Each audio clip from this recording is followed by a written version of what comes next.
關於嘅疫情當問題，台灣今比還係無新增加確診病例，但係本土已經連續49日無確診個案。中央流行疫情指揮中心嘅100人講嘅防疫500天，今日去台南同台中，早晨夾到去到台南當有名嘅動物園去視察防疫做點樣嘅。過程當中，指揮官陳時中喺同民眾喊話，希望大家愛啲好有防疫嘅習慣，內化做當自然嘅行為，難擺就會有行較正常嘅生活。先前指揮中心宣布對6月初一天公年起時，工廠生產嘅醫療用嘅作業咩，一年會徵用800萬隻，其他就開放半日隻，啲國內賣或者係外銷都做得。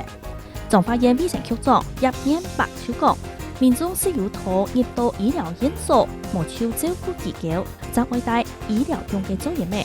一般嘅作業咩，咪當嚟到後欄水，故作唔是一幾個金就搶單去買。日本政府新嘅初期宣布緊急事態宣言5月25全面就解除，今日係解禁過後頭一個禮拜2日，各區景點降落嘅當然。不過有點嚟講，係講愛恢復頭擺嘅好光景，可能還愛增加1年。全世界確診超過為606萬例，病例數千多位，分別係美國、巴西、俄羅斯同英國。